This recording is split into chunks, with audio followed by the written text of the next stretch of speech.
परावर गांव आज वर्ल्ड के नक्शे पर छप गया है, विश्व के नक्शे पर छप गया है परावर गांव। आज ये धाम के रूप में, आज ये धाम के रूप में परावर गांव, इसका नाम परावर धाम लिया जाएगा। आज के बाद परावर धाम लिया जाएगा। एक और हमने किया है, गौड़ ब्राह्मण विद्या प्रचारिणी के साथ मिलकर के भगवान परशुराम जी की इस कैंपस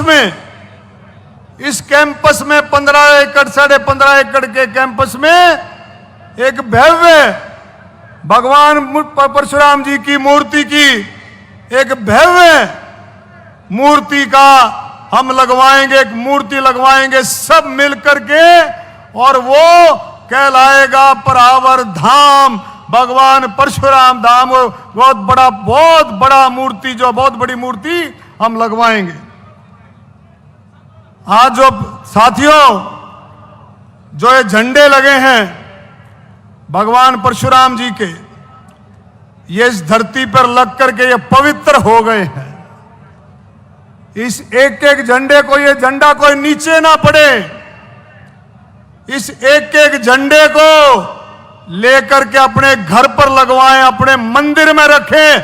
ये इतनी पवित्रता है, भगवान परशुराम के झंडे पकड़ गए हैं। मेरे बुजुर्गों, साथियों, मैं माननीय मुख्यमंत्री जी का तहे दिल से धन्यवाद करता हूं। हमारे किसान मजदूरों के, गरीबों के हितैषी, 36 बिरादरी के हितैषी, जब मैं नायब सैनी जी की बात करता हूं तो इसका मतलब 36 बिरादरी का हित। इसी तरह से जब मैं भगवान परशुराम ब्राह्मण की बात करता हूं, मैंने पहले भी कहा है कि जैसे गौ माता के अंदर 33 करोड़ का देवी देवताओं का वास है गौ माता के अंदर, उसी तरह से ब्राह्मणों में 36 बिरादरी का वास है। ये मैं अपने दिल से इस बात को मानता हूं। ब्राह्मण 36 बिरादरी का है, ब्राह्मण सबका है। इसलिए आज का जो आयोजन है, ये 36 बिरादरी ने मिल करके मिलाया है, सभी ने मिलकर के इसको मनाया है। मैं सबका इस मौके पर धन्यवाद करता हूं। आप लोग इस गर्मी में, जबकि मौसम, उस दिन जब हमने गोकर्ण में कपिलपुरी महाराज जी के आश्रम में धाम में जब मीटिंग ली थी, हमने जब बात रखी थी, मगर चिंता मत करो, मौसम बहुत अच्छा रहेगा। भगवान परशुराम जी के आशीर्वाद से आज मौसम बहुत अच्छा है।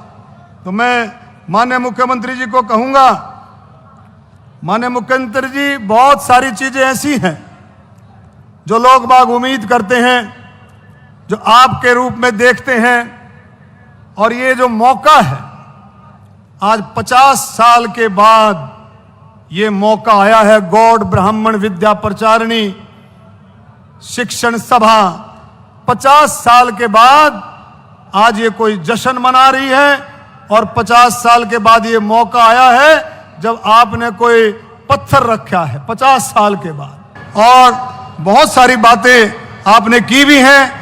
एक हमारे जो इकोनॉमिकली वीकर सेक्शन है, ईबीपीजी, जो इकोनॉमिकली वीकर सेक्शन है, उस पर भी हमने चर्चा की। मोहनलाल बड़ौली जी और आपने उस पर भी विशेष रूप से ध्यान देने की बात है। जो आर्थिक आधार पर जो सीटें हैं, उसका भी आप लोग, मुझे पूरी उम्मीद है, आप ध्यान करेंगे।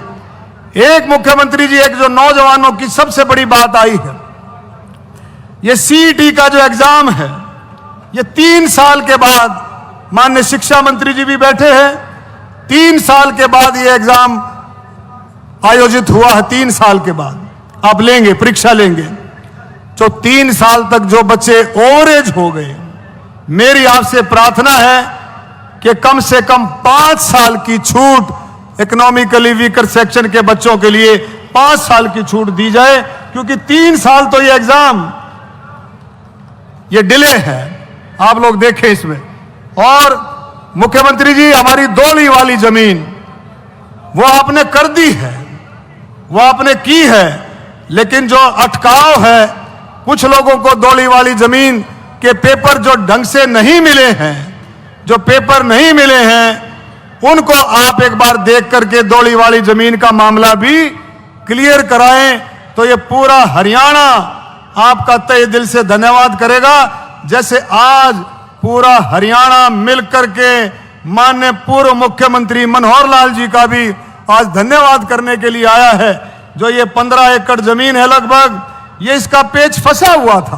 कांग्रेस वाले कह रहे हैं कि भाई हमारे समय में दी गई थी, लेकिन कांग्रेस ने तो इसका पेच फंसा दिया था, पर और गांव ने दान में दी थी और इसका पेच कांग्रेस ने ऐसा फंसा दिया था जिसको अगर ठीक किया तो मुख्यमंत्री पूर्व मुख्यमंत्री मनोहर लाल खट्टर जी ने इसको इस पेच को ठीक करके इस जमीन को परहावर गांव की जमीन को गौड़ ब्राह्मण विद्या प्रचारिणी को दी। ये बहुत बड़ा काम जो है आप लोगों ने किया, तो मैं ये आपका भी धन्यवाद करता हूं और पूर्व मुख्यमंत्री जी का भी धन्यवाद करता हूं।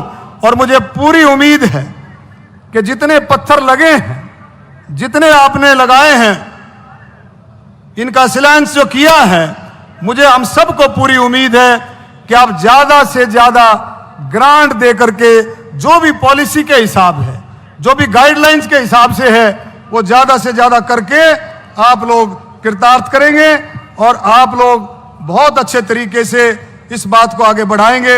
मैं इस मौके पर भाई हमारे बीच में हमारे मेयर रामोतार वाल्मीकि जी हमारे बीच में हैं, डीडी शर्मा जी हमारे बीच में हैं, अशोक शर्मा जी हमारे बीच में हैं, हमारे बीच में रविकांत शर्मा जी हमारे बीच में हैं, बहुत सारे महान पुरुष जो हमारे बीच में ऐसे ऐसे साथी बैठे हैं। पवन जी हमारे बीच में हैं, भाई मुकेश जी हमारे बीच में हैं, हमारे परम आदरणीय महामंडलेश्वर हमारे कपिलपुरी महाराज जी हमारे बीच में स्टेज पर हैं, हमारे बाबा कपिलपुरी जी बीच में हैं, और भी बहुत सारे साथी हमारे बीच में बैठे हैं। सभी का मैं, सतीश जी हमारे बीच में, सभी का मैं तहे दिल से धन्यवाद करता हूं। और जितनी मांगे जो आप लोग इतने इकट्ठे होकर के आए हैं, कोई मांगने की जरूरत नहीं है, कोई मांगने की जरूरत नहीं है। मुख्यमंत्री जी इस बात को अच्छे से समझते हैं, आपके दिल की और मन की बात को अच्छे से समझते हैं। मैं आपको ये धन्यवाद बार बार तहे दिल से धन्यवाद देता हूं। और मैं भाई ये भी कहूंगा, मुख्यमंत्री जी को मैं कह रहा था, लोग बार बार आकर के कुर्सियों की फोटो खींच रहे थे, ये देखना चाहते थे लोग बाग कितने आएंगे। जितने लोग बाहर बैठे उतने ही लोग, जो जितने बाहर खड़े उतने अंदर बैठे हैं, जितने अंदर उससे डबल बाहर है। अरे मुख्यमंत्री जी मैं तो आपको बताता हूं, सारे साथी बैठे हैं, अरे 27 हलकों से तो मैंने चुनाव लड़ लिया है, 27 हलकों से। अरे 2-2, 3-3 हजार भी आ जाएंगे तो भी 1 लाख की तादाद हो जाएगी। 27 हलके तो मेरे को इतना आशीर्वाद दे चुके हैं, और अब तो सारा हरियाणा, पूरा हरियाणा टूट करके पड़ा है। मुख्यमंत्री जी पूरा हरियाणा आपके स्वागत में टूट करके पड़ा है। उन सबको पता है कि माननीय मुख्यमंत्री जी में भी 36 बिरादरी का वास है, 36 बिरादरी यहां पर इकट्ठी हुई है। और मैं फिर से आपका धन्यवाद देता हूं और गौड़ ब्राह्मण विद्या प्रचारिणी के एडमिनिस्ट्रेटर, प्रिंसिपल साहब, सभी का धन्यवाद करता हूं।